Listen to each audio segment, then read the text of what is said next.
akhiran NIM 032. Yang selanjutnya ada Safrina Dwi Anggraini, akhiran 043, Yesinia Hanatapasa, akhiran 044, Adelia Sabina Suarto, akhiran 045, Afifah Muhtaromi RAA, akhiran 077, Prilia Ayuningsih, akhiran 129, ada El Safira Putri Arasya, akhiran 144, Tias Nirmala Sari, akhiran 155, Zila Aprilia Pratiwi, akhiran 178, dan Virial Mardiah At-Tabi'ah, akhiran 181.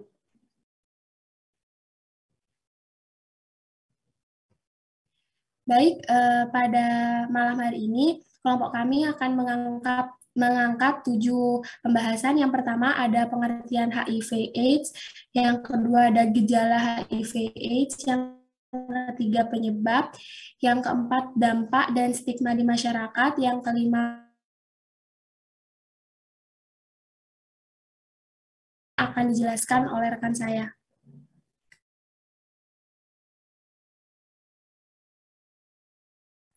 Baik, yang pertama di sini saya akan menjelaskan tentang pengertian HIV/AIDS. Human Immunodeficiency Virus atau HIV merupakan suatu penyakit yang menyebabkan turunnya sistem kekebalan dalam tubuh manusia akibat adanya virus yang menginfeksi sel darah putih. Sedangkan Acquired Immune Deficiency Syndrome atau AIDS merupakan kumpulan gejala kerusakan yang ditimbulkan karena turunnya kekebalan tubuh yang disebabkan infeksi oleh HIV. Jadi HIV/AIDS ini adalah virus yang dapat menyerang sistem kekebalan tubuh pada manusia yang kemudian akan menyebabkan seseorang menjadi lebih rentan terhadap suatu penyakit. Penyakit tersebut merupakan penyakit yang tergolong dalam jenis virus yang menyerang sel-sel darah putih yang dapat melemahkan sistem kekebalan tubuh sehingga berbagai macam peradangan dapat terjadi pada penderitanya. Kemudian yang selanjutnya akan dilanjutkan oleh rekan saya.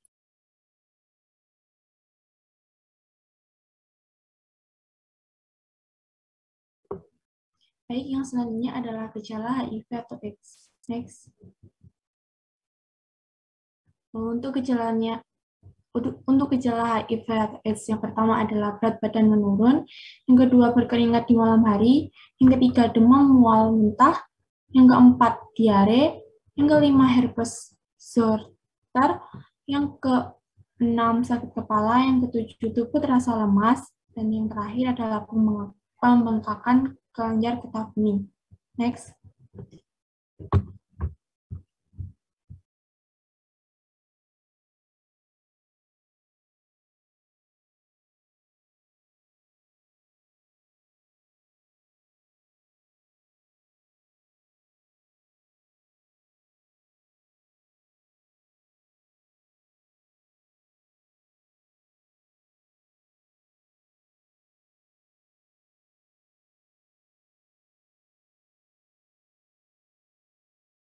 Baik, apakah suara saya terdengar jelas?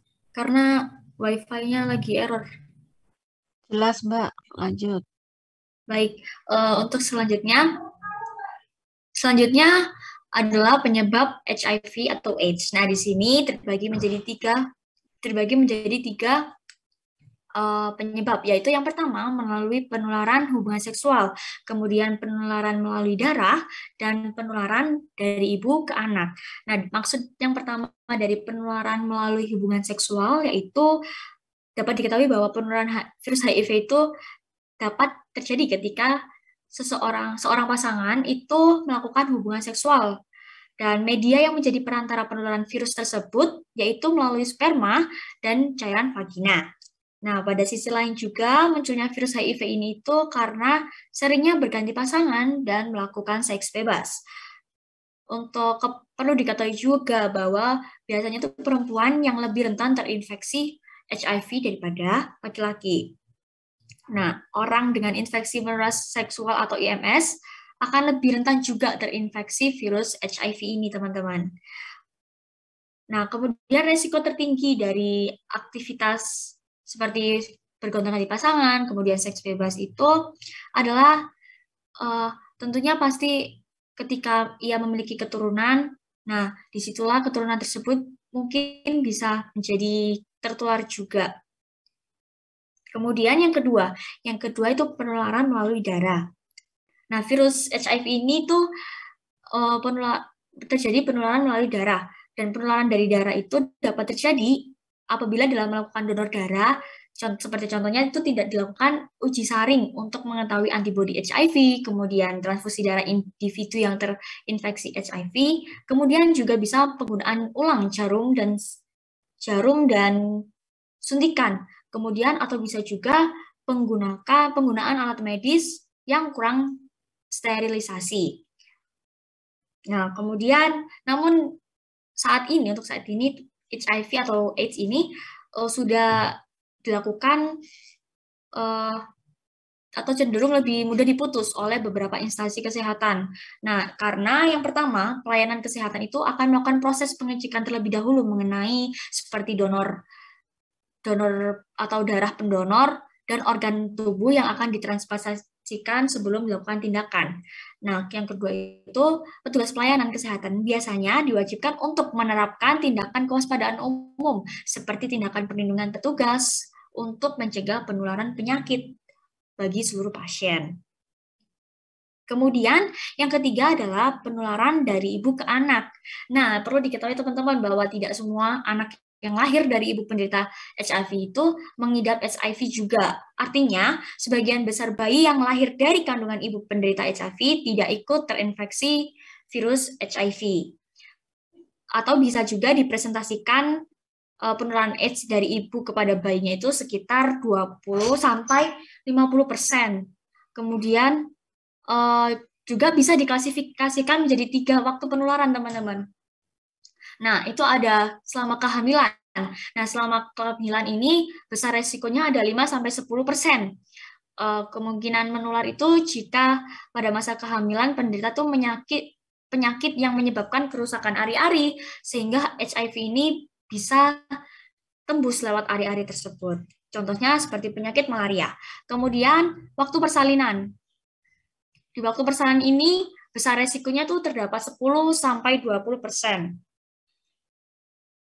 Nah, kemungkinan menularnya itu jika ketuban pecah dini, kemudian persalinan dengan banyak kontak bayi dengan darah ibu tersebut.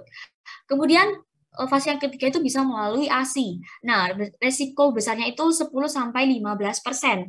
Dan kemungkinan menularnya itu jika ada luka atau radang pada payudara, ibu tertular HIV pada masa ia menyusui, ibu telah memasuki tahap lanjut AIDS, atau juga bisa gizi ibu yang buruk.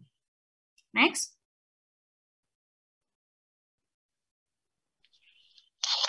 Nah, ini juga perlu kalian ketahui bahwa aktivitas yang tidak dapat menularkan virus HIV, dan biasanya ini juga banyak masyarakat yang mengira bahwa aktivitas-aktivitas yang ada di slide ini itu malah menularkan HIV atau AIDS gitu. Untuk aktivitas yang pertama, itu hidup satu rumah dengan penderita HIV atau ODA asal tidak melakukan hubungan seksual. Kemudian yang kedua, menyentuh barang atau pakaian bekas penderita HIV atau ODA. Kemudian yang ketiga, ada berjabat tangan dan bersentuhan dengan penderita HIV atau ODA. Kemudian selanjutnya ada menggunakan peralatan makan atau minum bekas pemakaian penderita HIV. Kemudian memakai atau menduduki bekas tempat duduk penderita HIV, menghirup udara bersin atau batuk dari penderita HIV, berciuman pipi dengan penderita HIV, terus ada tergigit serangga atau nyamuk, kemudian berenang bersama dengan penderita HIV atau ODA. Jadi teman-teman, aktivitas-aktivitas ini tuh tidak dapat menularkan HIV. Dan seperti dikatakan tadi bahwa penularan HIV itu hanya bisa tertular melalui darah, kemudian cairan tubuh, seperti itu teman-teman. Next. Baik, selanjutnya adalah dampak dari HIV. Yang pertama itu dampak pada kesehatan. HIV ini menyerang sistem kekebalan tubuh penderita. Sistem kekebalan tubuh yang diserang itu adalah sel CD4. Nah, akibatnya tubuh menjadi rentan terhadap berbagai penyakit. Penderita HIV yang tidak mendapatkan penanganan kesehatan dengan baik dapat terjangkit AIDS. Nah, AIDS ini adalah kondisi HIV yang memburuk. Jika sudah mencapai tahap AIDS, maka sistem kekebalan tubuh ini jauh lebih lemah dan lebih mudah terserang penyakit komplikasi seperti kanker, tuberkulosis, dan lain sebagainya. Yang kedua adalah dampak pada psikologi. Nah, biasanya saat seseorang itu divonis HIV itu, maka akan timbul penolakan atau denial pada diri orang tersebut. Nah, denial ini dapat menimbulkan depresi hingga munculnya keinginan untuk mengakhiri hidupnya sendiri. Gangguan psikologi yang lain adalah timbulnya rasa cemas yang berlebihan. Penderita HIV ini cenderung merasa cemas tentang stigma negatif masyarakat yang akan mereka peroleh. Perasaan cemas ini juga timbul akibat belum siapnya penderita tentang penyakit yang diderita dan ketakutan mereka akan kematian yang bisa saja terjadi akibat penyakit HIV ini. Sama dengan denial ya, rasa cemas ini juga bisa menimbulkan depresi sampai keinginan untuk bunuh diri pada penderitanya. Nah, ada beberapa cara yang orang-orang sekitar itu bisa lakukan agar tidak memperparah kondisi psikologi penderita HIV. Yang pertama itu berikan dukungan moral, terutama orang-orang terdekat seperti keluarga, pasangan, sahabat, anak. Yang kedua itu berikan dukungan spiritual. Menurut penelitian di Brazil pada tahun 2017, dukungan spiritual ini memberikan dampak positif bagi penderita HIV. Dengan terus memberikan dukungan spiritual dapat membuat penderita itu merasa lebih nyaman dan lebih mensyukuri dirinya sendiri untuk melawan penyakit yang dideritanya. Yang ketiga, dampak pada ekonomi. Nah, secara umum kondisi ekonomi penderita HIV itu memang menurun. Kenapa? Karena adanya kebutuhan tambahan yang harus penderita penuhi. Beberapa kebutuhan itu seperti pemeriksaan rutin, pembelian obat-obatan dan vitamin, serta pemenuhan gizi yang harus cukup supaya imun tubuh mereka itu tetap terjaga dan tidak mudah terserang penyakit. Untuk kemampuan kerja sendiri, penderita mengalami penurunan durasi jam kerja karena tubuh penderita ini menjadi mudah lelah dan mudah terserang penyakit. Yang keempat adalah dampak pada sosial. Orang yang terjangkit HIV ini kebanyakan mengalami perubahan dalam kehidupan sosialnya. Beberapa perubahan itu yang pertama itu seperti intensitas berkomunikasi dan berinteraksi dengan orang lain itu cenderung berkurang. Hal ini disebabkan karena penderita merasa rendah diri untuk berkomunikasi dengan orang lain akibat penyakit yang dideritanya. Selain itu, kondisi tubuhnya semakin lemah membuat penderita lebih suka berdiam diri di kamar untuk beristirahat. Yang kedua, banyak penderita HIV yang menarik diri dari lingkungan masyarakat. Mereka merasa cemas terhadap stigma negatif dan diskriminasi yang akan diberikan kepada mereka. Kebanyakan penderita itu lebih terbuka kepada sesama penderita HIV karena adanya perasaan senasib dan sepenanggungan yang mereka rasakan. Penderita HIV ini beberapa sengaja menyembunyikan penyakit mereka untuk menjaga kesehatan fisik dan psikis mereka. Jika mereka menyembunyikan kebenaran penyakit yang mereka alami, maka stigma negatif serta diskriminasi sosial ini nggak akan mereka terima. Menurut penelitian di Iran, diskriminatif yang penderita alami itu cukup parah. Masyarakat akan dengan sengaja menjaga jarak serta mengalihkan pandangan dari penderita. Di dalam keluarga sendiri itu diskriminasi kerap kali terjadi dengan seperti pemisahan tempat tinggal dengan penderita atau bekas makan alat penderita itu dibuang. Untuk selanjutnya akan dijelaskan oleh teman saya. Nah, baik. Selanjutnya ada pencegahan HIV atau AIDS ini ya. Jadi secara umum itu untuk menghindari penularan HIV, AIDS ini terdapat 5 konsep pencegahan yang dikenal dengan A, B, C, D, E. Adapun A itu artinya abstinence, itu merupakan absen seks atau tidak melakukan hubungan seks bagi yang belum menikah. Nah, hal ini tuh ditujukan untuk remaja-remaja yang pada usia produksi. Nah, selanjutnya ada yang B. B ini artinya be faithful atau bersikap saling setia kepada satu pasangan seks. Artinya di sini tidak berganti-ganti pasangan. Hal ini ditujukan guna mengurangi risiko tertular dengan penyakit IMS atau infeksi menular seksual. Yang ketiga ada C atau kondom. Artinya cegah penularan HIV ini melalui hubungan seksual dengan menggunakan kondom. Baik, untuk yang selanjutnya yaitu ada drug no atau melarang penggunaan narkoba. Yang selanjutnya yaitu ada education. Education di sini kita akan diberi pengarahan, pengertian seperti yang kita lakukan pada saat ini kepada masyarakat sehingga kita dapat mencegah penyebaran dari HIV/AIDS itu sendiri. Baik, untuk yang selanjutnya akan dijelaskan oleh rekan saya. Selanjutnya yang keenam yaitu pengobatan HIV/AIDS. Next. Nah, pengobatan HIV/AIDS itu dilakukan dengan terapi antiretroviral atau biasa disebut ART. Pengobatan antiretroviral merupakan bagian dari pengobatan HIV dan AIDS untuk mengurangi resiko penularan HIV, menghambat perburukan infeksi oportunistik, meningkatkan kualitas hidup penderita, dan menurunkan jumlah virus load dalam darah sampai tidak terdeteksi. Nah, pengobatan ini biasanya dengan menggunakan 3 kombinasi obat.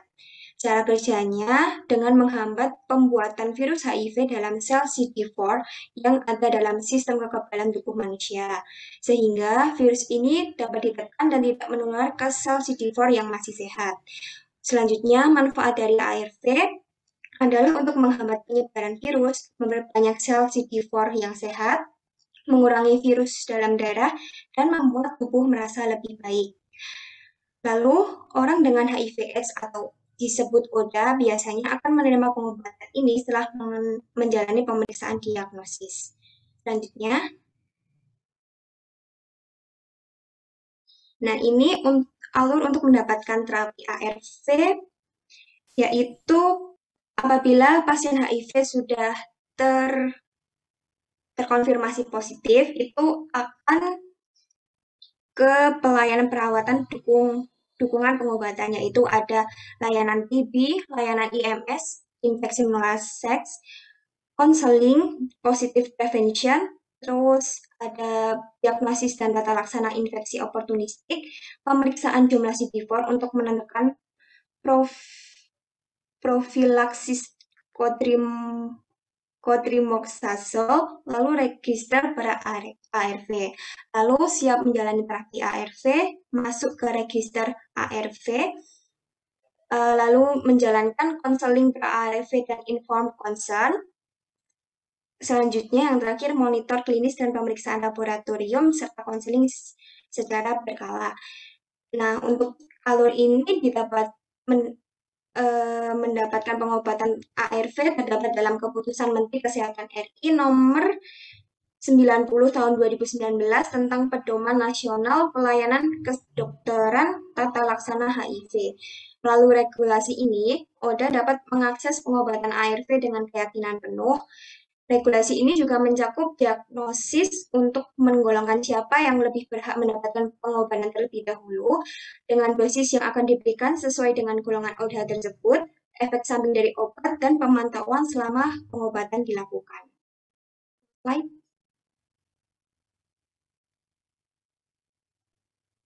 Yang selanjutnya akan dijelaskan oleh teman saya.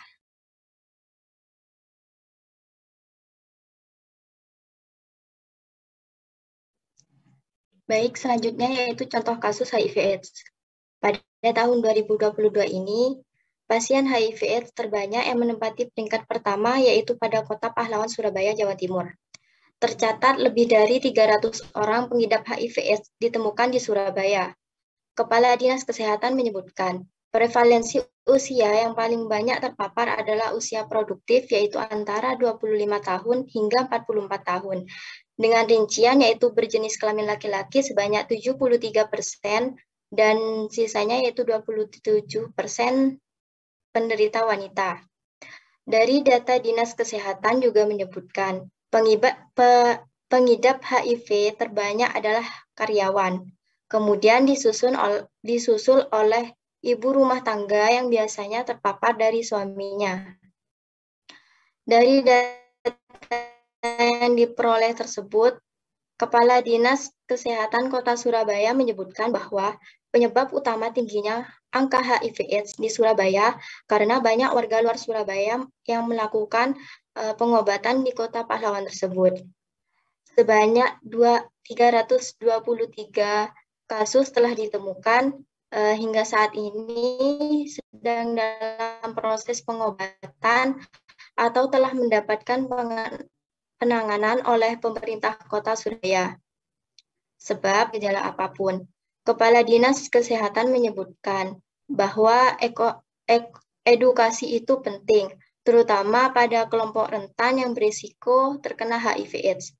Untuk penanganannya sendiri, Kepala Dinas Kesehatan Surabaya menerangkan akan memberikan pengobatan layanan gratis yang diberikan oleh 13 puskesmas dan 10 rumah sakit yang ada di Surabaya.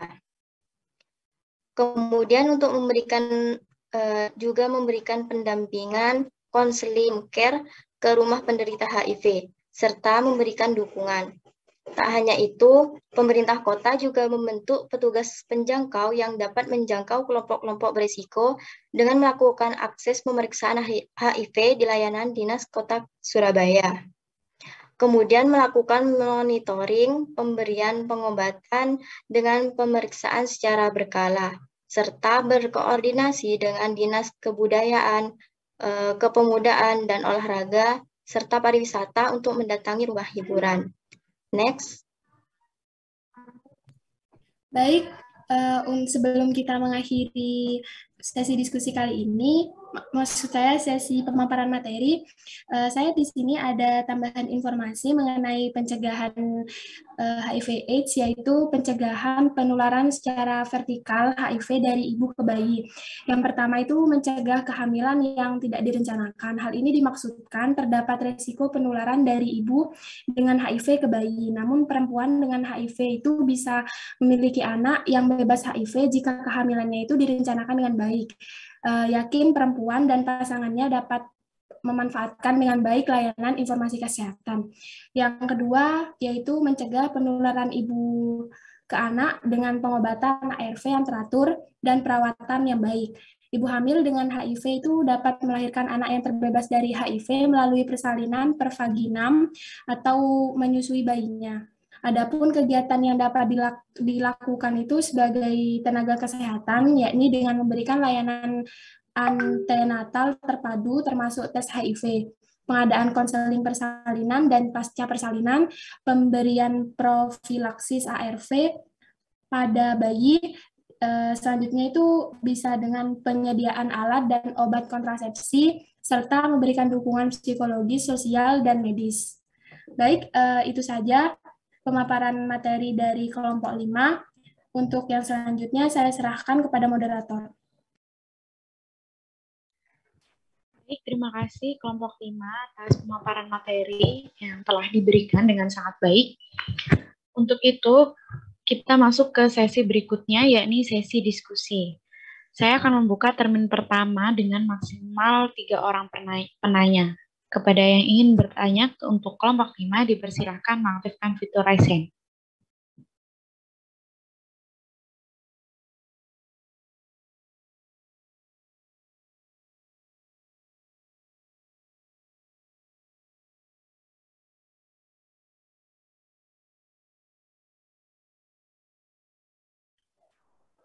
Baik, sembari menunggu pertanyaan selanjutnya, mungkin di sini ada Muhammad Rizky yang telah raise hand. Silahkan Muhammad Rizky untuk menyampaikan pertanyaannya. Baik, terima kasih atas kesempatannya, moderator. Mohon maaf sebelumnya off cam karena jaringan tidak stabil. Di sini saya akan tanya, apakah HIV atau AIDS dapat menyebabkan penyakit kanker serviks pada wanita? Bila iya, jelaskan hubungannya, dan bila tidak, jelaskan perbedaannya. Terima kasih. Baik, terima kasih Muhammad Rizky. Untuk kelompok 5, apakah pertanyaan sudah dapat dipahami?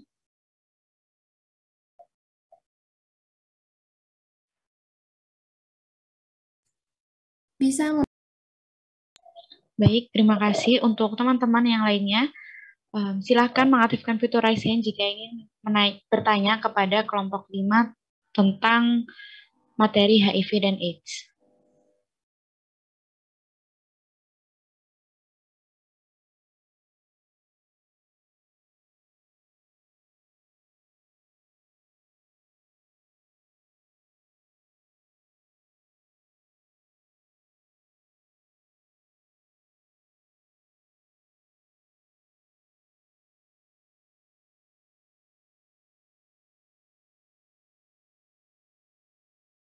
Baik, untuk pertanyaan kedua di termin pertama ini ada Cahyaning. Silahkan untuk menyampaikan pertanyaannya.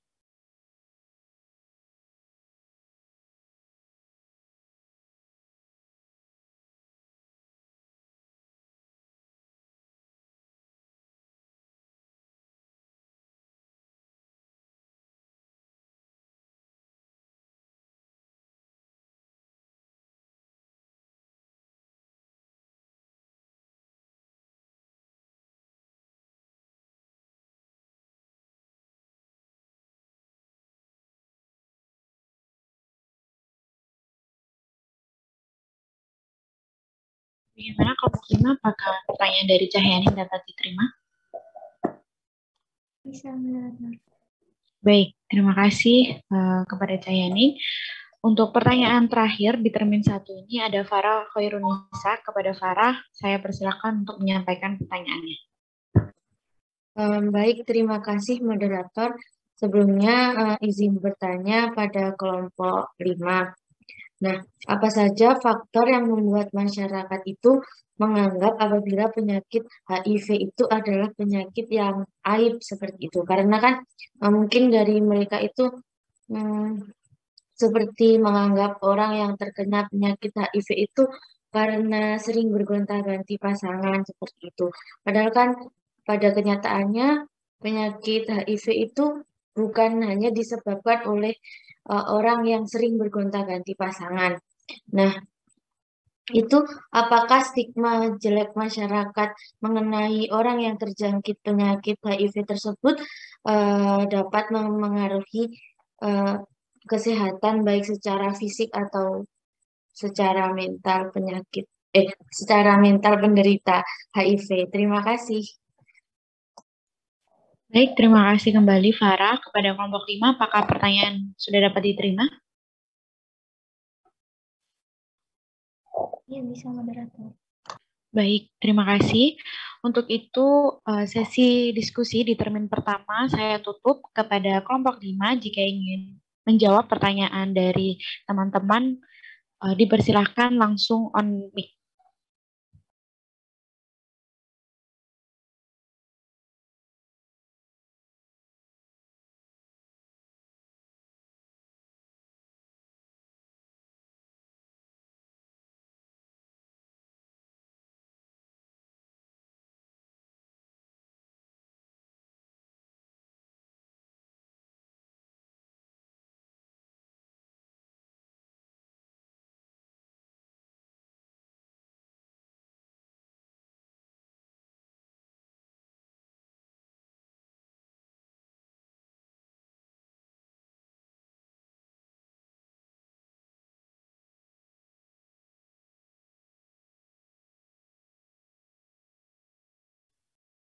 Silakan dari kelompok HIV.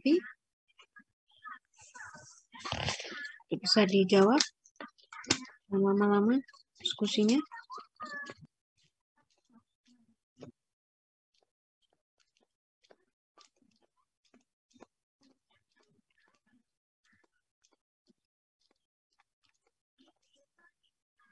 Dari audiens nanti bisa membantu ya, nggak harus dari kelompok yang presentasi ya.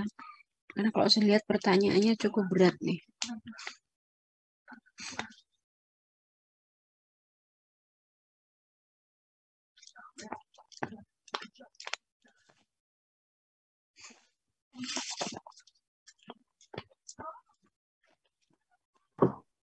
Bisa moderator.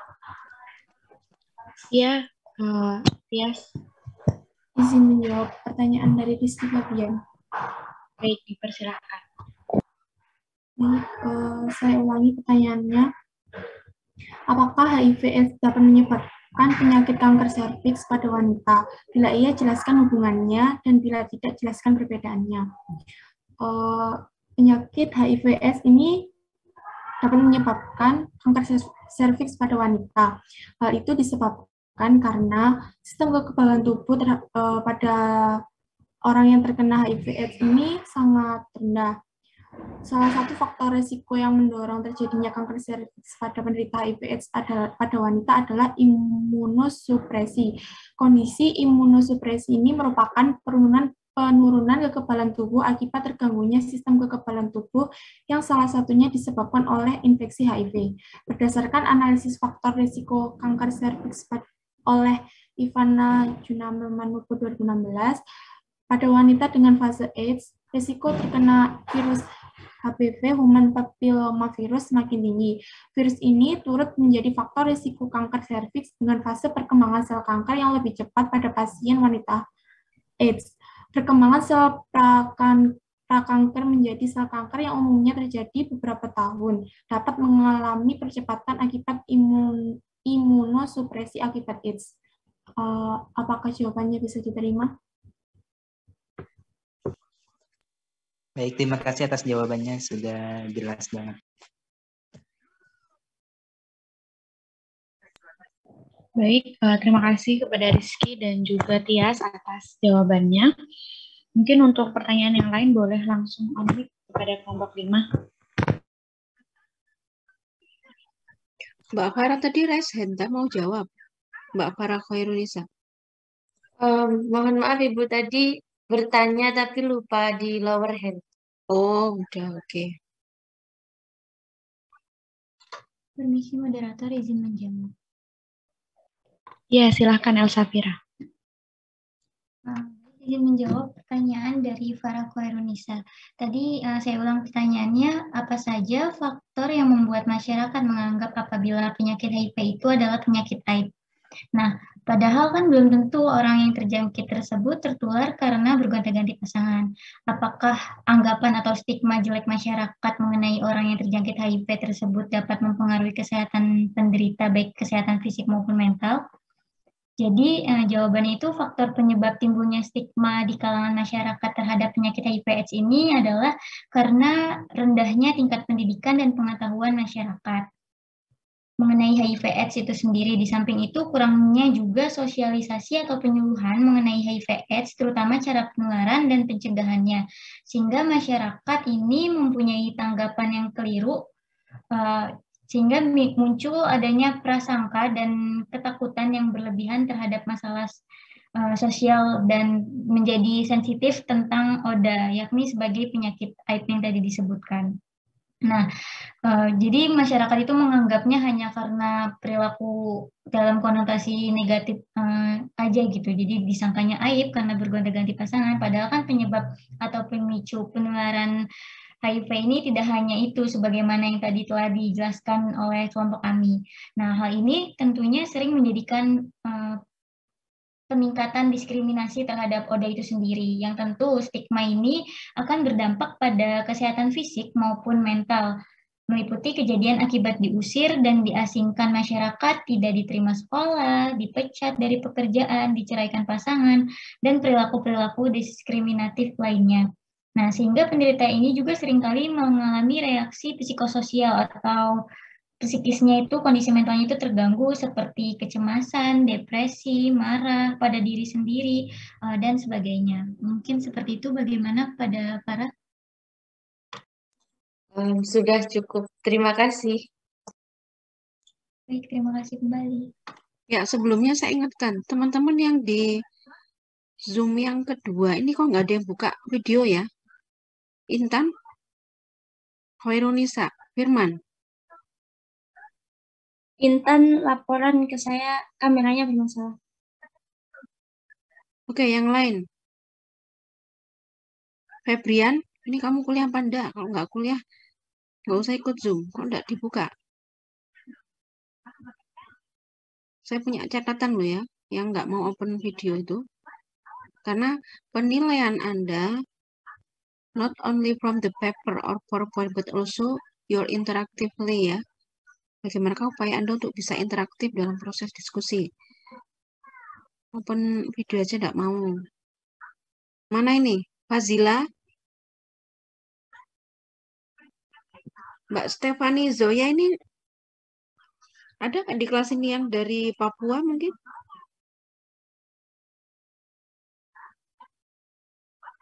Karena di kelas sebelah itu ada Mbak Ripka Saseva. Oke, tolong dihargai ya teman-teman yang sedang presentasi dan berusaha menjawab. Jangan Anda tiduran, saya enggak tahu kan. Tentu saja berusaha ini. Ya, bisa menghargai teman-teman untuk open video ya. Yang lain tolong nggak ada kendala yang berarti Anda open video. Ya. Oke, silakan lanjut. Mbak Selomita. Bu Dewi, baik teman-teman, di termin 1 ini tinggal 1 pertanyaan lagi yang belum terjawab. Mungkin dari kelompok 5 atau dari teman-teman yang lain ingin menjawab pertanyaan terakhir di termin 1, saya persilahkan. Permisi moderator, saya izin menjawab. Iya. Saya izin menjawab pertanyaan dari Cahyaning. Saya ulang pertanyaannya, yaitu dikatakan bahwa penularan HIV/AIDS yaitu melalui hubungan seksual. Pasangan sejenis apakah memiliki resiko penularan lebih besar atau malah sebaliknya? Dan apakah pengguna narkoba juga memiliki potensi besar terkena HIV? Menurut kelompok kami, pasangan gay itu memiliki resiko yang lebih besar tertularnya HIV. Karena HIV dan penyakit menular seksual lainnya sama-sama bisa ditularkan lewat hubungan seksual tanpa kontrasepsi atau dengan pasangan yang bergonta-ganti. Ini berarti baik pasangan gay maupun heteroseksual atau beda jenis sama-sama memiliki resiko terserang HIV. Ada beberapa alasan yang menyebabkan tingginya risiko HIV pada pasangan gay, seperti gaya hidupnya, biologisnya, dan sosial. Oleh karena itu, pencegahan HIV pada pasangan gay masih sulit untuk digalakkan. Resiko penularan HIV lewat seks anal biasanya umum dilakukan oleh pasangan gay. Pasalnya, penularan HIV melalui seks anal ini lebih besar 18% dari penetrasi vagina, di mana jaringan lubrikan alamiah pada anus dan vagina sangat berbeda.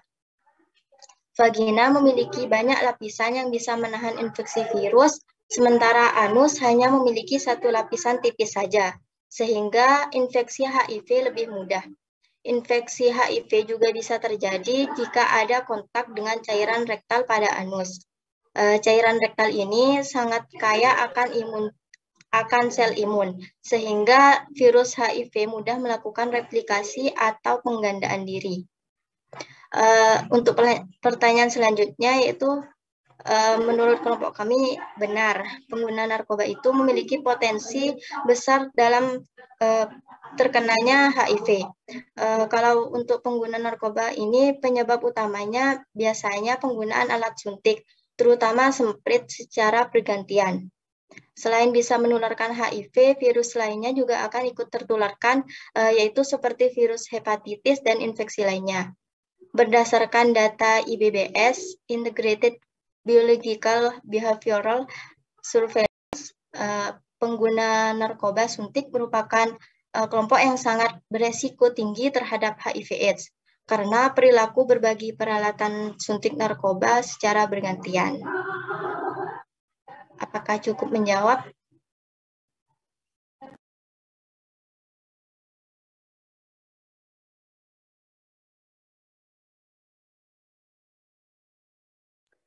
Ya, dipersilahkan Cayani.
Jelas.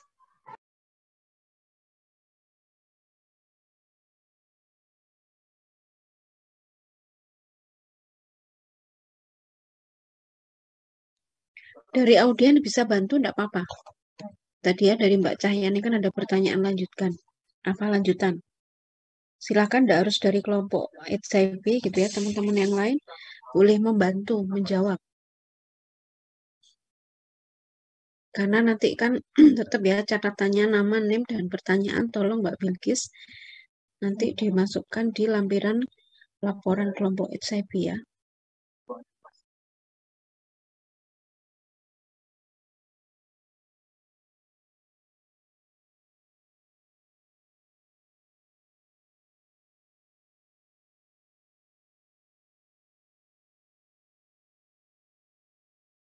Dari audiens ada yang bisa bantu? Atau dari kelompoknya Mbak? Siapa tadi yang presentasi? Lupa.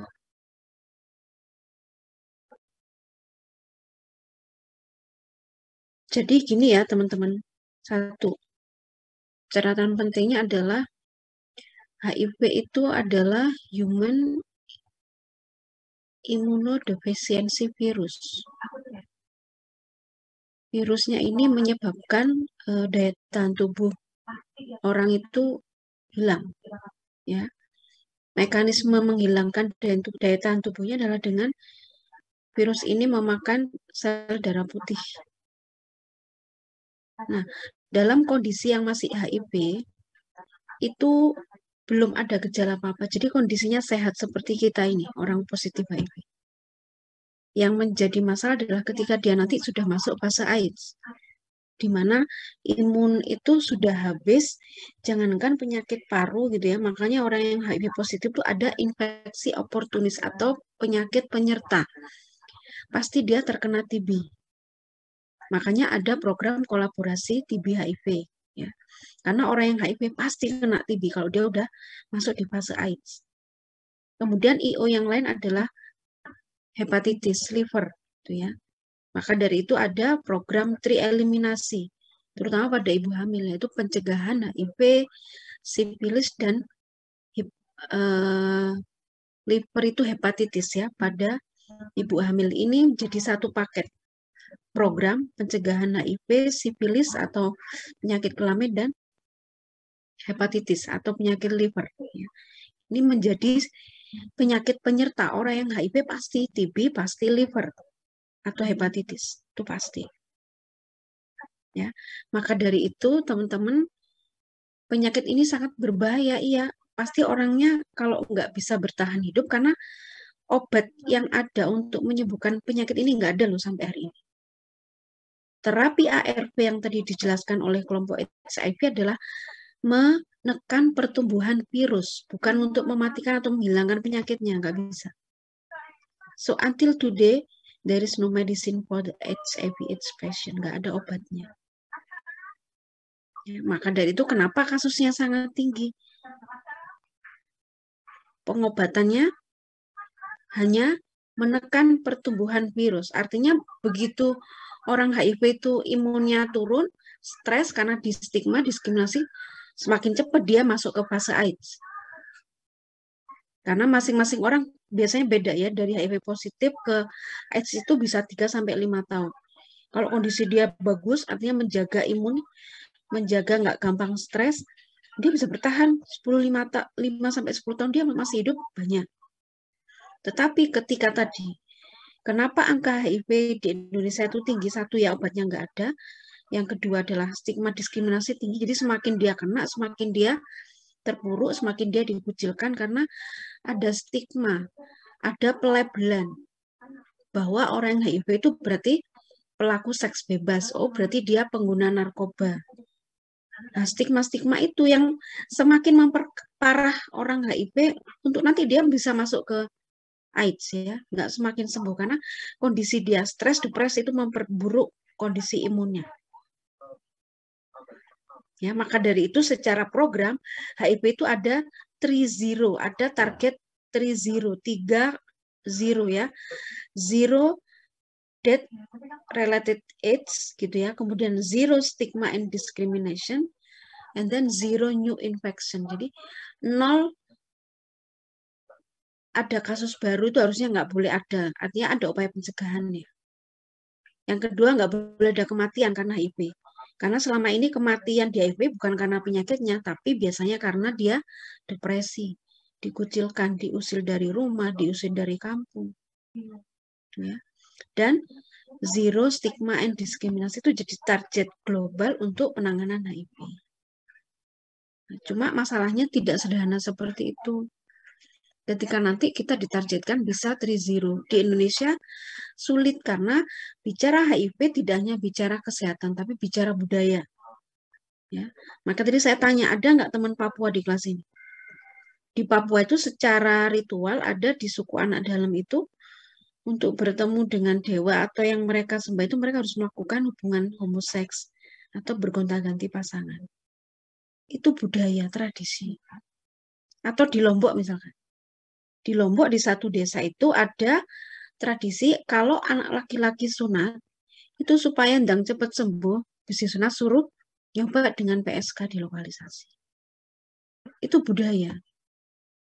Nah, ini kaitannya dengan budaya karena kita bicara antropologi kesehatan. Jadi kita tidak hanya menyelesaikan masalah tentang HIV ini dari sisi kesehatan saja. Kalau perlu ya ada pendekatan dari sisi budaya juga. Kepala suku di Papua kita dekati bahwa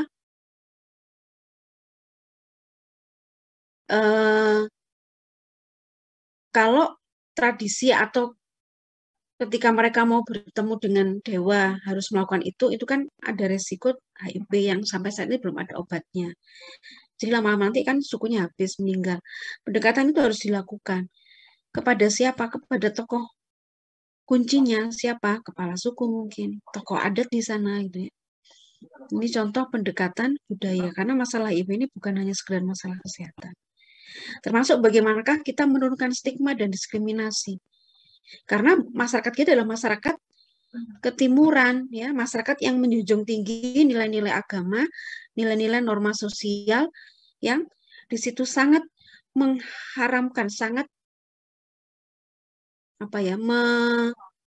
melarang keras ya kehidupan seks bebas dan kehidupan homoseks.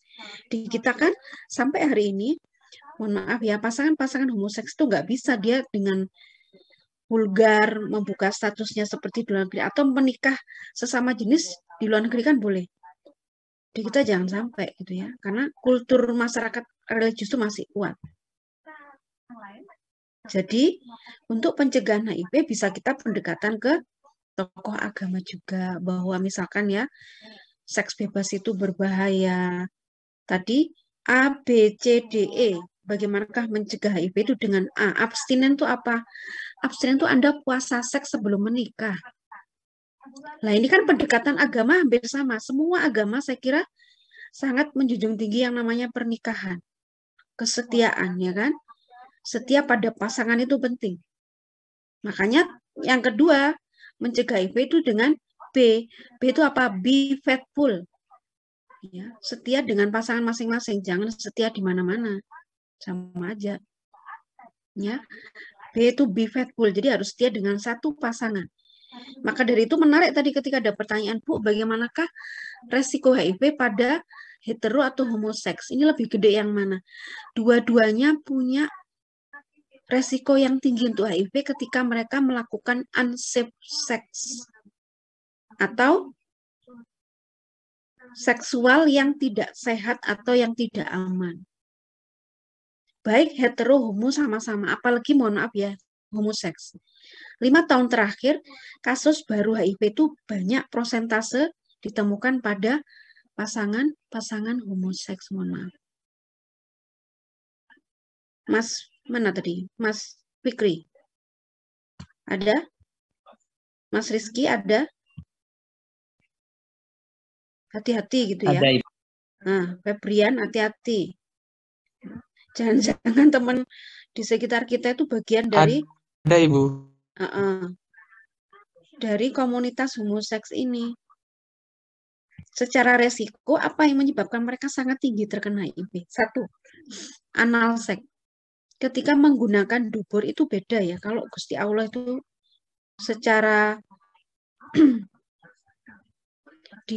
saya kira juga di semua agama gitu ya. Kenapa pasangan itu ya laki perempuan? Di vagina itu ada mekanisme lubrikasi atau pelumasan secara alami di sana. Tapi di anus nggak ada.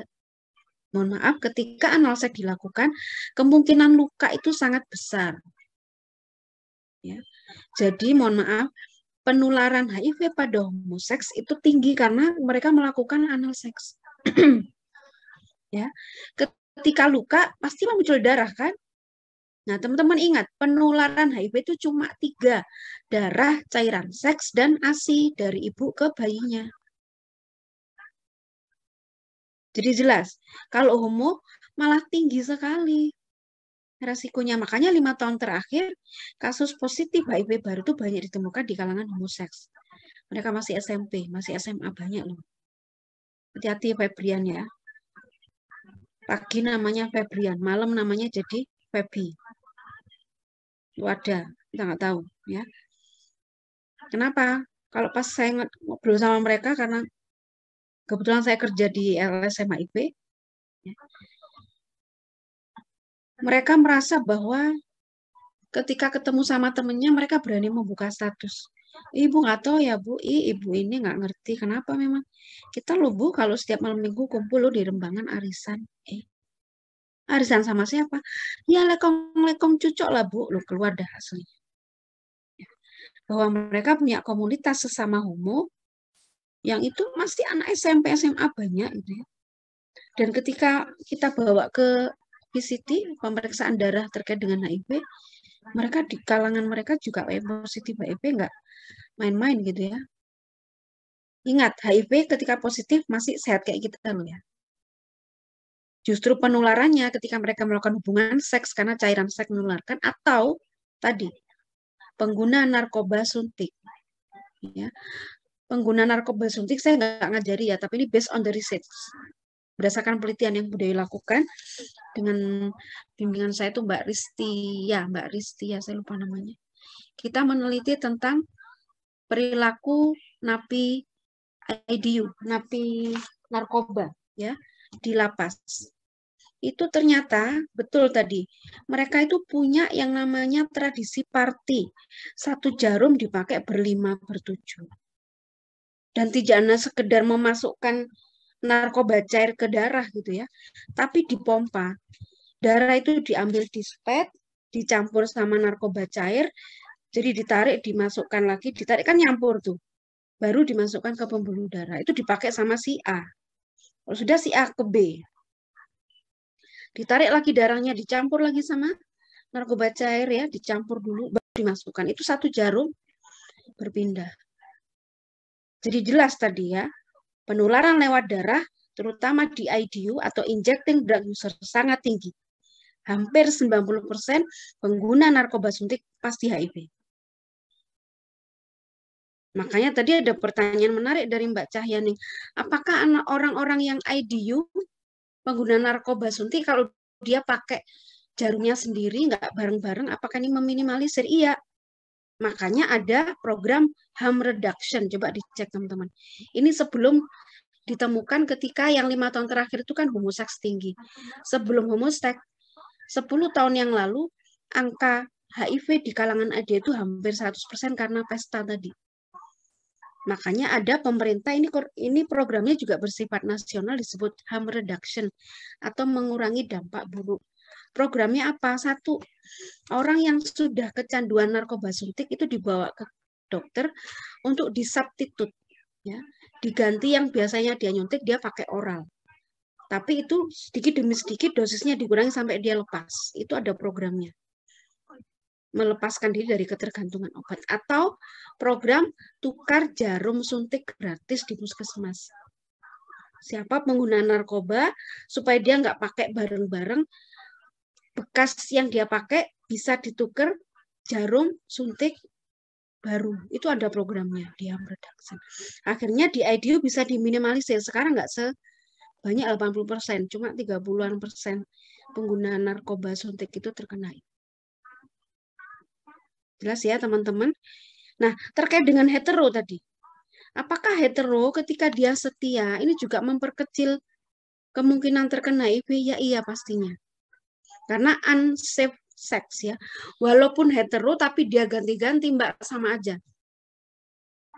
Jadi homo melakukan anal seks, besar resikonya HIV? Iya, karena kontak cairan seks jelas ya.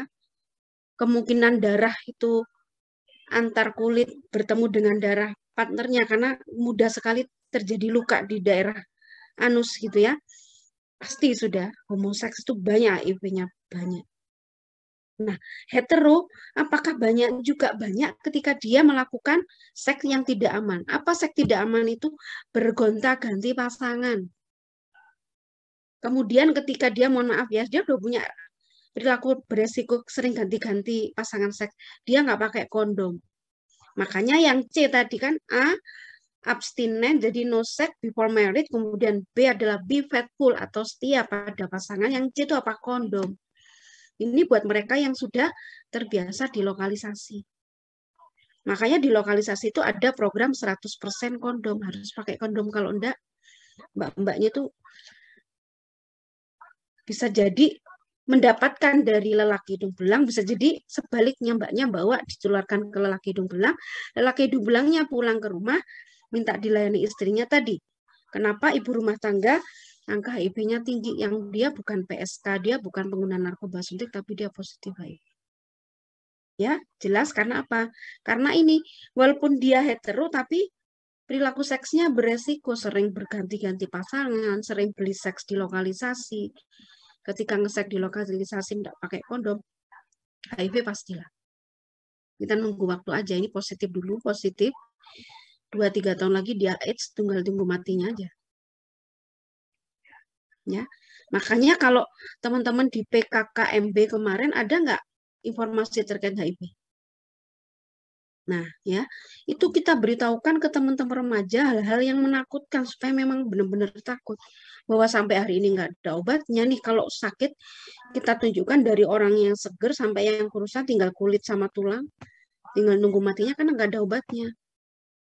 Makanya pinter pilih teman, jangan sampai terjadi toxic relationship kan gitu, berteman tapi bikin kita sakit, bikin kita rugi, ya jangan. Punya pacar tapi menghalalkan free sex, ya jangan, ruginya di Anda terutama yang perempuan gitu ya. Kelihatan kan kalau terjadi KTD atau kehamilan tidak diinginkan. Kalau yang laki nggak kelihatan, dia menghamili nggak itu. Tapi yang posisi yang perempuan ini yang kita sangat sayangkan. Jelas ya untuk sesi 1. Maka dari itu kalau tadi C kondom, D apa? Drug, no drug. Jangan sekali-kali nyoba drug ya, Mas Febri. Ingat drug itu pintu masuknya biasanya dari merokok. Nanti kalau Anda sudah nggak kenal rokok, karena di kampus kita adalah kampus bebas asap rokok, nggak usah coba-coba ya. Atau keluarga kita yang sudah merokok ya pelan-pelan diingatkan gitu ya. Karena merokok ini menjadi pintu masuk ke perilaku beresiko yang lain. Free sex ya, narkoba itu dari rokok dulu awalnya. Ya. Jelas? Oke, Mbak, kita masuk sesi diskusi yang kedua. Silakan Mbak Selomita. Baik, Bu Dewi, terima kasih atas penjelasan lebih lanjut terkait pertanyaan-pertanyaan yang ada di termin pertama. Selanjutnya, kita lanjutkan sesi diskusi di termin kedua. Kepada teman-teman yang ingin bertanya kepada kelompok 5 dengan materi yang sama, yakni materi HIV, saya persilahkan untuk raise hand.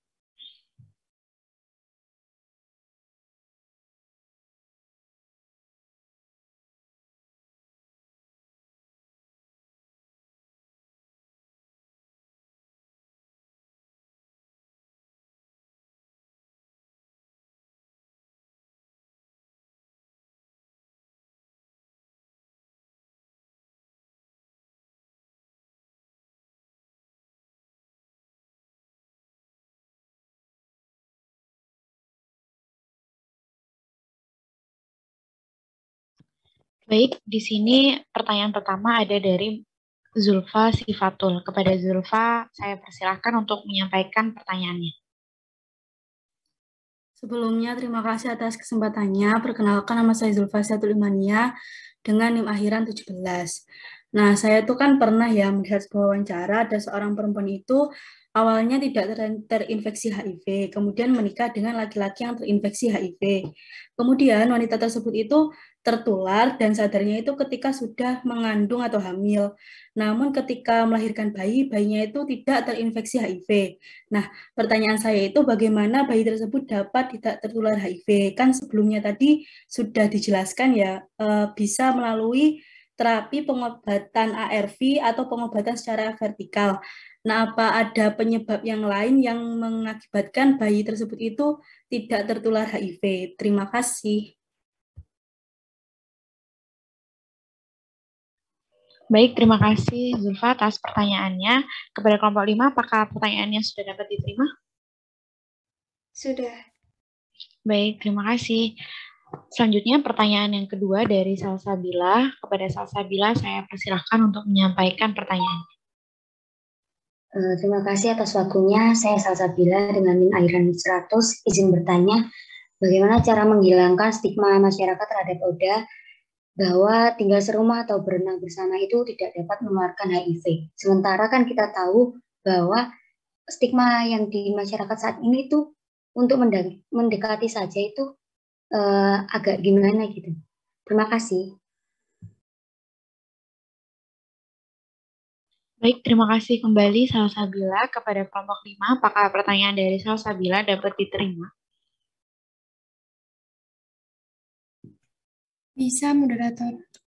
Baik, terima kasih atas responnya. Pertanyaan kurang satu lagi untuk di termin kedua ini. Mungkin sembari menunggu pertanyaan, apabila kelompok 5 telah siap menjawab pertanyaan dari Salsabila dan Zulfa, saya persilakan.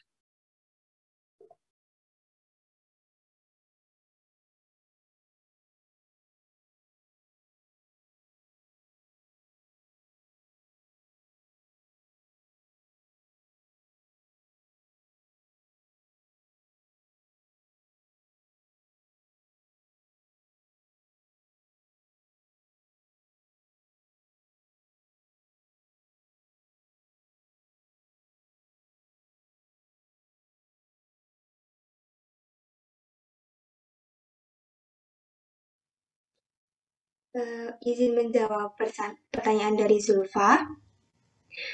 Jadi, kenapa janin tersebut atau bayi tersebut itu bisa negatif dari HIV itu mungkin karena ibu dari janin atau bayi tersebut itu sudah melakukan pengobatan ARV secara rutin sehingga bayi itu tidak tertular. Nah, pengobatan itu tuh mulai dari sebelum kehamilan, saat melahirkan dan saat menyusui. Nah, mengonsumsi ARV itu menekan virus sehingga daya tahan tubuh ibu semakin kuat dan menurunkan resiko penularannya pada bayi, terutama pada kelahiran normal.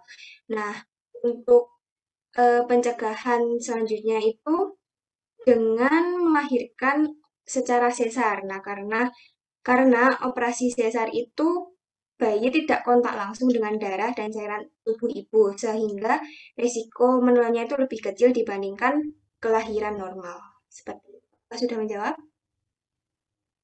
Sudah cukup menjawab. Terima kasih atas jawabannya. Baik, terima kasih. Baik, terima kasih kepada Prilia dan juga Zulfa. Mungkin teman-teman di sini ada yang ingin bertanya atau memberikan jawaban tambahan. Saya persilahkan kita diskusi bersama secara terbuka di sini. Untuk itu silahkan mengaktifkan fitur raise hand.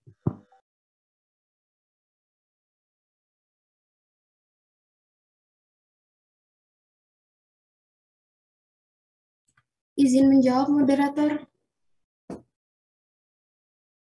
Ya, dipersilahkan. Izin menjawab pertanyaan dari Salsabila Wahyu. Upaya-upaya yang dilakukan dalam rangka menurunkan stigma dan diskriminasi baik oleh masyarakat Dan tenaga kesehatan itu perlu strategi intervensi yang efektif tentunya. Bisa berdasarkan kebutuhan yang menyeluruh, dan teori dan bukti serta perencanaan yang kolaboratif, yang contohnya itu dapat dilakukan yang pertama, menciptakan kesadaran. Intervensi ini ditujukan pada populasi umum, populasi kelompok beresiko, dan orang yang tinggal atau terkait dengan HIV. Intervensi ini diharapkan secara langsung dapat meningkatkan pengetahuan dan sikap, secara tidak langsung juga dapat mengubah perilaku, stigmatisasi, dan meningkatkan serapan tes HIV. Terus bentuk intervensi ini dapat berupa pendidikan sebaya, diskusi mendalam, kuliah, permainan peran, interaksi, iklan, siaran radio, dan kurikulum di sekolah. Terus yang kedua itu bisa dengan mempengaruhi perilaku normatif. Intervensi ini ditujukan pada populasi umum, populasi kelompok beresiko, dan orang yang tinggal dengan pasien HIV. Intervensi ini diharapkan secara langsung dapat mengubah sikap dan stigma yang ada di masyarakat serta perilaku, yang secara tidak langsung dapat meningkatkan serapan tes HIV juga. Intervensi ini terkait dengan penyediaan layanan HIV, meningkatkan komunitas, organisasi, dan tindakan yang akan mempengaruhi kebiasaan manusia. Terus yang ketiga itu memberikan dukungan penuh. Intervensi ini ditujukan pada populasi kelompok beresiko dan orang yang tinggal dengan pasien atau berkaitan langsung. Terus intervensi ini diharapkan dapat mengubah perilaku stigma secara langsung dan meningkatkan serapan tes HIV juga secara tidak langsung. Bentuk intervensi ini dapat berupa konseling pribadi, instruksi empati, konseling kelompok, pelatihan, dan dengan kontak langsung dengan ODA. Yang terakhir yaitu mengembangkan peraturan dan hukum. Intervensi ini memasukkan kebijakan spesifik HIV dalam undang-undang yang melindungi dan menghormati ODA, serta mengganti hukum adat yang negatif. Intervensi ini ditujukan pada populasi umum, populasi kelompok beresiko, dan orang yang tinggal atau terkait dengan HIV. Intervensi ini diharapkan dapat mengubah perilaku stigma secara langsung dan meningkatkan serapan tes HIV secara tidak langsung. Bentuk intervensi ini seperti memberikan kompensasi, membatalkan hukum yang mendiskriminasi HIV, dan insentif serta kebijakan kesehatan terkait HIV itu sendiri. Sekian dari saya. Apa ada feedback? Baik, terima kasih kepada Salsabila. Apakah ada sanggahan atau feedback? Sudah terjawab. Terima kasih. Baik, terima kasih kembali. Di sini pertanyaan di termin kedua, kurang satu orang lagi. Kepada teman-teman yang ingin bertanya, saya persilahkan untuk mengaktifkan fitur raise hand.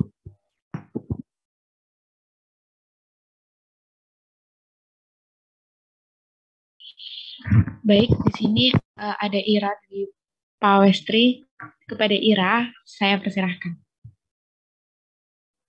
Baik, terima kasih moderator atas kesempatannya. Sebelumnya, nama saya Ira di Pawestri, ingin bertanya. Akhir-akhir ini viral kembali bahwasannya kasus homo di Indonesia itu meningkat. Banyak juga para homo yang sudah mempertontonkan atau secara terang-terangan itu menunjukkan bahwa mereka homo. Kemudian kita sebagai orang yang tidak tahu keseharian mereka, mungkin kita nggak tahu mereka sampai melakukan hubungan seksual atau tidak. Yang pasti adalah homo pasti nanti merujuk ke arah situ kan. Nah, banyak juga dari teman-teman atau masyarakat yang ibaratnya lurus dalam tanda kutip itu dalam kolom komentarnya itu berkata ih lucu, mendukung seperti itu kan. Nah, apalagi di Indonesia ini belum ada hukum yang terikat mengenai homoseksual ini. Banyak dari mereka yang menuntut dan ada pula yang setuju dengan dalih itu pilihan mereka, itu hak mereka untuk memilih. Nah, pertanyaan saya sebagai kita insya Allah lulusan sarjana kesehatan masyarakat ini yang bisa kita lakukan untuk mencegah hal tersebut apa? Kemudian saran yang bisa kita berikan untuk pemerintahan agar hal seperti ini di Indonesia itu dihentikan itu seperti apa? Terima kasih. Mari kita diskusi bersama. Baik, terima kasih kepada Ira atas pertanyaan yang sangat menarik. Baik, untuk kelompok 5, apakah pertanyaan dari Ira dapat dipahami? Baik, terima kasih. Di sini apakah Yesi akan menjawab pertanyaan dari Ira? Baik, moderator, saya dari kelompok 5 izin menjawab pertanyaan dari Ira. Nah, tadi kan Ira tanya bagaimana peran kita sebagai SKM gitu ketika melihat kayak seperti konten-konten, contohnya di TikTok tuh banyak kan. Nah, di situ memang benar yang dikatakan bahwa di Indonesia itu pada saat ini belum tidak mengatur adanya aturan hukum pidana bagi LGBT. Nah, dalam Kitab Undang-Undang Hukum Pidana atau KUHP itu yang berlaku saat ini, seseorang yang mengidentifikasikan diri sebagai LGBT itu tidak dapat dijerat oleh aturan hukum. Dan di sini tuh lebih mengenai LGBT, dan menurut paham yang diikuti oleh Indonesia itu lebih ke norma seperti agama, dan di agama itu seperti diajarkan bahwa memang yang sepasang seharusnya, bukan yang sama jenis, tapi melainkan yang lawan jenis. Nah, di situ juga sebagai kita peran SKM itu tentunya harus bisa merangkul masyarakat gitu, seperti penyuluhan gitu kan. Pasti udah bosen teman-teman kayak denger penyuluhan terus gitu. Ya memang tugasnya kita itu harus terjun ke masyarakat untuk bisa memberikan ilmu, kemudian ke anak kecil sekalipun. Nah, di situ kita khususnya remaja itu memang harus diberikan ilmu-ilmu mengenai HIV atau AIDS, kemudian materi-materi pubertas, terus edukasi seperti itu. Dan biar dari kecil dia itu tertanam bahwa itu hal yang menyimpang, hal yang nggak baik, dan di situ juga diberikan edukasi bahwa kan kita di sini tuh tugasnya juga untuk bisa bereproduksi. Nah, kalau misalnya itu sama jenis kan nggak bisa meneruskan keturunan. Nah, di situ juga kita bisa melibatkan tokoh masyarakat untuk bisa mendukung edukasi yang akan kita berikan di situ. Karena dapat diketahui sendiri bahwa masyarakat Indonesia itu biasanya lebih percaya ke tokoh masyarakat, kemudian orang-orang yang besar lah anggapannya, orang-orang yang memiliki jabatan yang besar seperti kayak kepala desa, kiai mungkin, terus sekalipun tuh artis juga bisa menjadi role model gitu bagi anak-anak zaman sekarang atau pemuda zaman sekarang, seperti itu. Mungkin ada tambahan lagi dari Ira? Baik, terima kasih Yesinia atas jawaban yang sangat jelas. Mungkin ada tambahan lagi dari teman-teman yang lainnya, atau mungkin ada feedback dari Ira.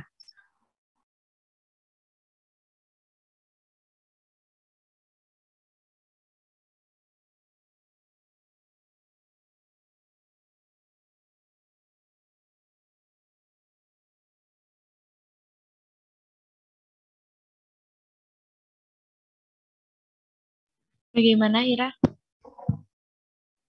Ya izin nambah sedikit ya. Berarti dari pemerintah ini harusnya udah mulai ngambil kebijakan yang tegas nggak sih? Soalnya banyak teman-teman yang lurus juga itu tetap mendukung gitu loh. Ya, makasih. Baik, terima kasih Ira. Boleh langsung dijawab ya sih? Nah, ini menurut kelompok kami ya. Nah, di situ mungkin atas perkembangan zaman yang memang terus maju, terus kita juga banyak budaya-budaya barat yang mulai masuk ke Indonesia, dan internet juga udah mulai luas. Nah, itu kalau kita sebagai mahasiswa, khususnya kita lah, itu punya pendapat bahwa bisa ditambahkan di undang-undang gitu menurut kami. Dan soalnya tuh sekarang naik motor pakai sandal itu bisa dihukum, terus kita nggak pakai masker juga sekarang udah ada hukumannya, udah ditilang kayak gitu. Terus kan kalau misalnya seperti itu kan hubungannya juga negatif, masa malah dibiarkan gitu. Seharusnya malah apa ya, pemerintah seharusnya tuh lebih memikirkan itu, dan itu bisa berdampak bisa lebih tegas dan bisa berdampak bagi generasi penerus bangsa yang seharusnya bisa membuat negara ini maju, tapi ternyata melenceng kayak gitu. Baik, terima kasih Yesi. Mungkin ada tambahan lagi dari kelompok 5 atau sudah cukup?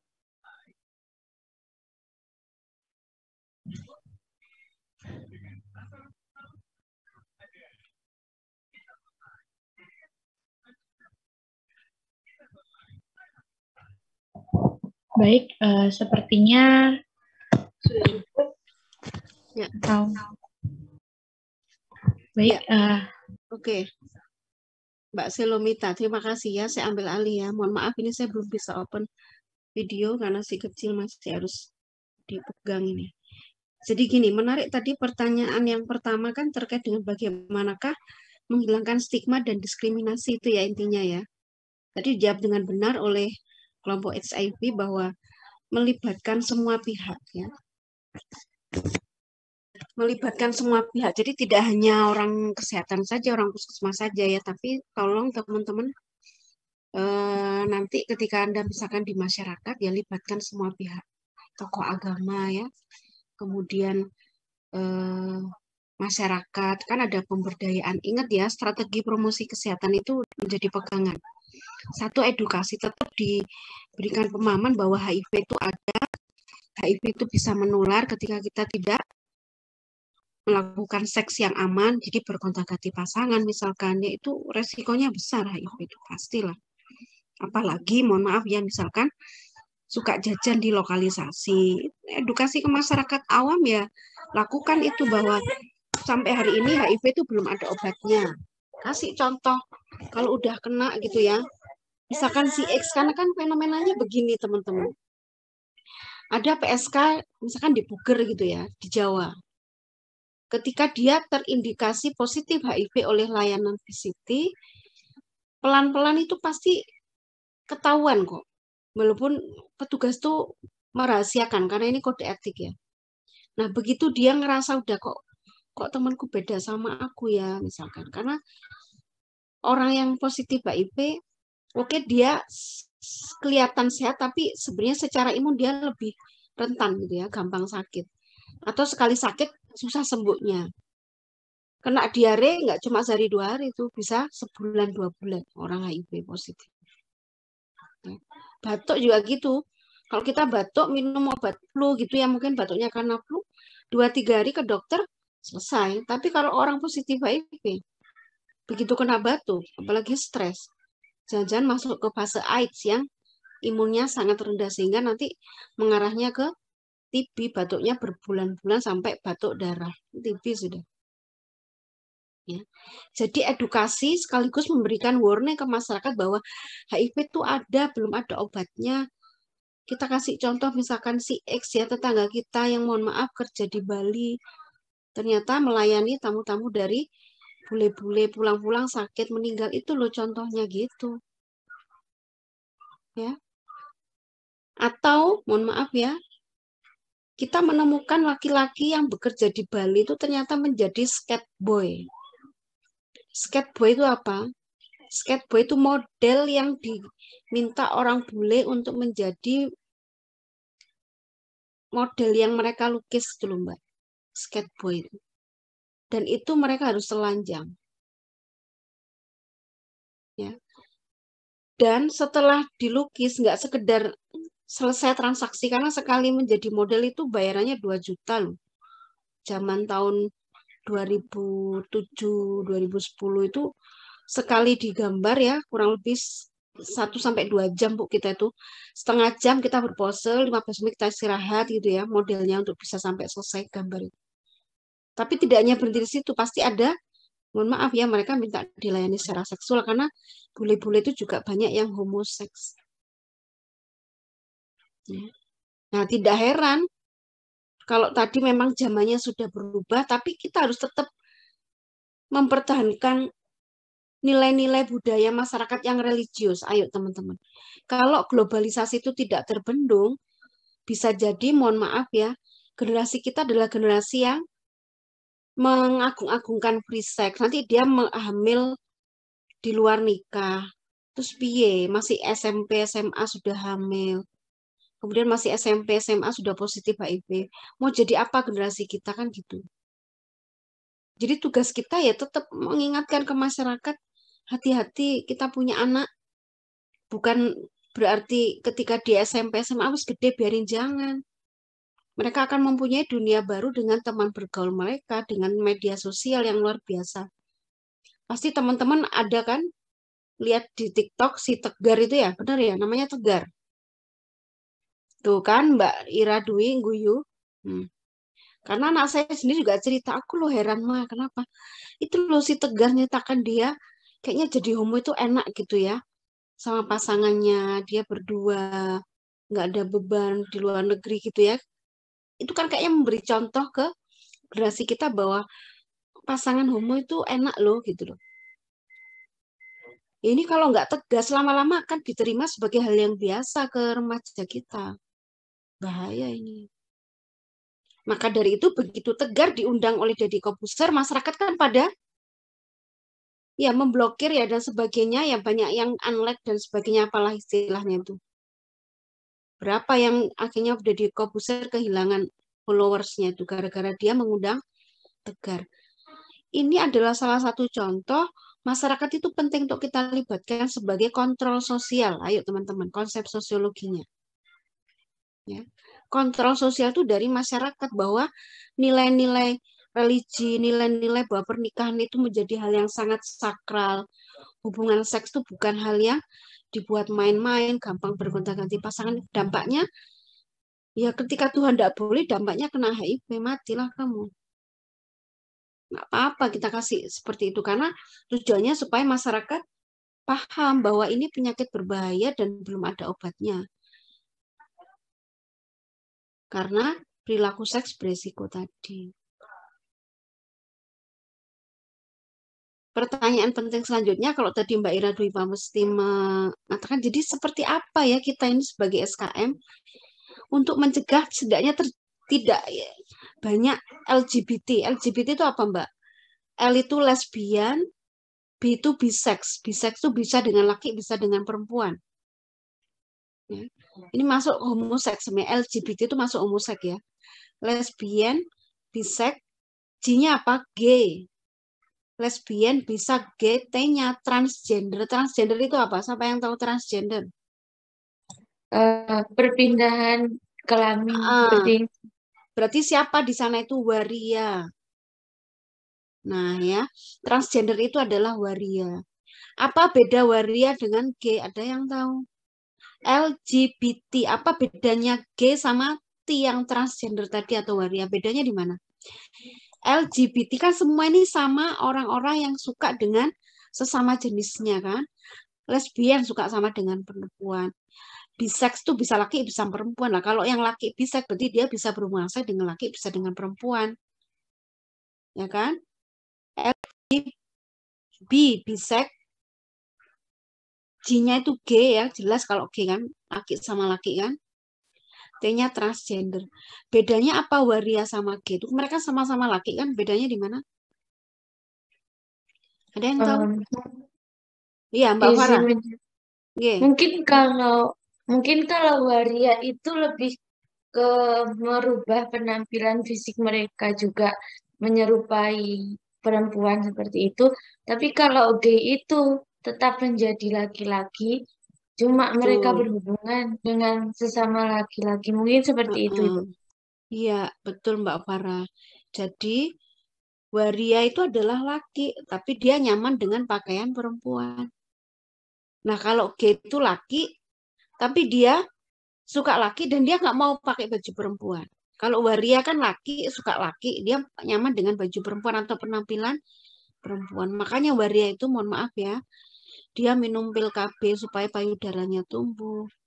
Dia suntik silikon supaya pipinya, bibirnya, payudaranya tumbuh, kan gitu ya. Nah, ini juga berbahaya karena kita pernah membimbing mahasiswa terkait dengan rekonstruksi tubuh pada waria. Artinya secara resiko mereka sama-sama laki, mereka sama-sama suka berhubungan seks dengan laki-laki. Resikonya besar untuk HIV, besar sekali. Ya.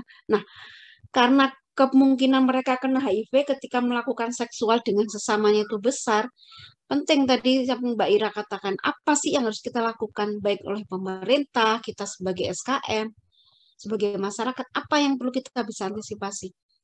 Kebetulan saya disertasi waktu S3 kemarin meneliti tentang proses being homosex. Jadi saya mengumpulkan 15 orang homo, saya tanyakan gimana masa kecilnya, masa remajanya, sampai dia dewasa, mendeklar atau open status sebagai Bu, saya itu homo. Bu, saya lihat perempuan telanjang nggak ngaruh, Bu. Tapi begitu lihat lekong cucok, maksudnya laki-laki yang cakep, nggak kuat, Bu, saya, Bu. Itu terbuka dengan saya. Oke, saya menemukan itu 15 orang, karena saya kerja di LSM HIV tadi ya. Saya tanya bagaimanakah masa kecilnya, bagaimanakah masa remaja sampai dia dewasa memutuskan sebagai homoseks. Nah, ini pencegahannya teman-teman ya.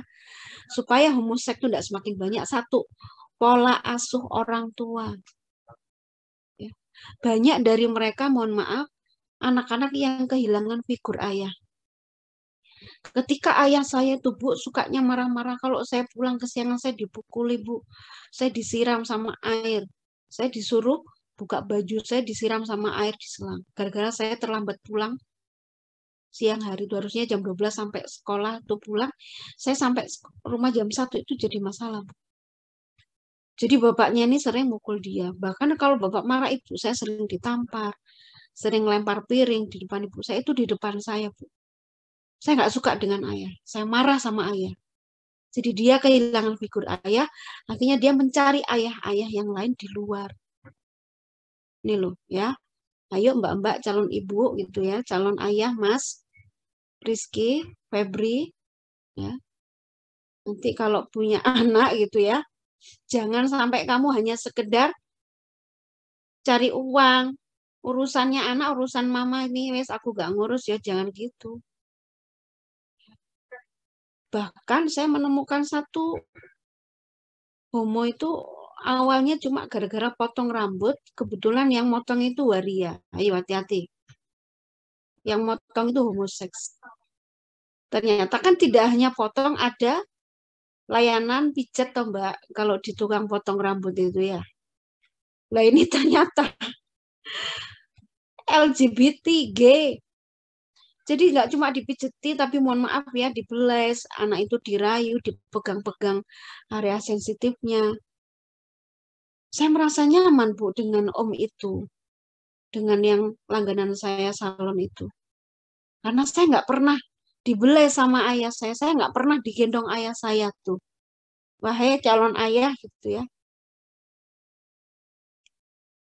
Pola asuh itu butuh ayah dan butuh ibu, jangan semua urusan ibu.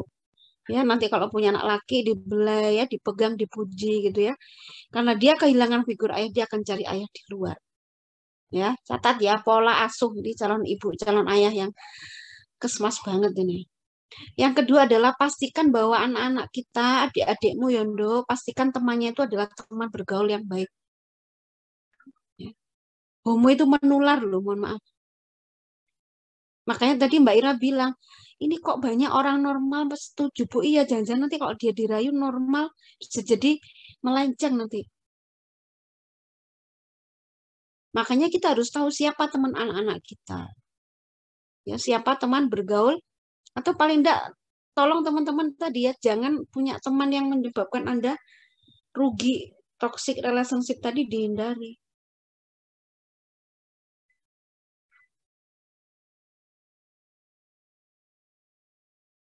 Saya pernah satu meneliti gara-gara apa, mohon maaf ya, ini laki sama laki, Febri, di Febri mau. Rizky, gitu ya.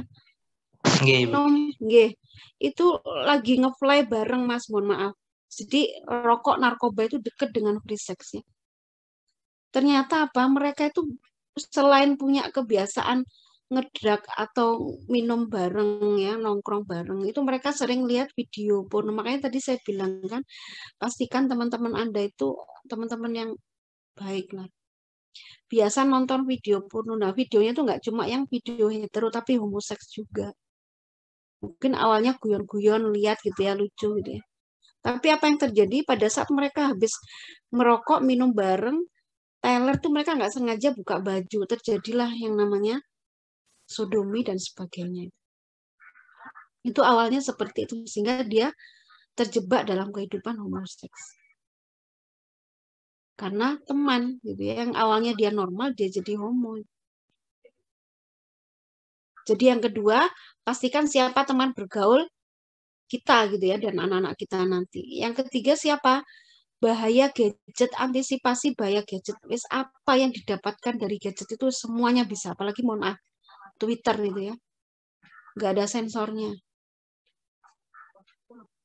Dan media-media sosial yang ada sekarang, ada aplikasi khusus homoseks itu banyak.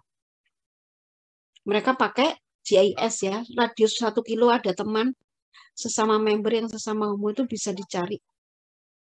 Ya, bahkan di beberapa member yang aplikasinya ini sudah internasional ya, Grindr apa itu, ada status HIV-nya Mbak. Jadi dia positif HIV itu dia bilang, dia posisinya di bottom atau top, dia posisinya sebagai laki perempuan tuh ada identitas ketika mencari pasangan seks. Seperti itu sekarang. Ya apa? Kalau orang tua tidak paham bagaimana cara operasionalkan gadget itu, ya wis anak kita jangan-jangan di handphonenya ada Grindr yang untuk mencari homoseks tadi. Ya, itu kejadiannya banyak loh. Di Jember itu gara-gara anaknya pengen beli handphone kayak temennya, dibelikan yang mahal karena bapaknya adalah petani tembakau yang kaya raya. Nah ini yang terjadi gitu ya, anaknya dikasih gadget tapi bapaknya nggak tahu gadget itu apa. Dampaknya luar biasa, nggak cuma seks bebas, tapi juga kekerasan dan sebagainya itu mudah diakses oleh anak-anak. Yang keempat, pendidikan agama sejak dini tetap penting ya sebagai filter. Makanya kalau anak kecil itu ngaji ya kan, menutup aurat itu memperkecil kemungkinan ya, terjadinya mohon maaf pelecehan seks, karena sebagian besar homoseks itu awalnya adalah laki-laki normal, tetapi ketika dia pernah mengalami pelecehan, disodomi gitu ya, diraba-raba mohon maaf penisnya, pantatnya oleh para homoseks itu menjadi awal dia akan punya orientasi seks yang menyimpang ketika nanti dia remaja. Jadi yang Budaya sebutkan tadi, pola asuh, menjaga teman pergaulannya siapa, menjaga dia dari gadget ya, termasuk pendidikan agama itu intinya adalah menghindarkan mereka menjadi korban atau pelaku kekerasan seks atau pelecehan seks.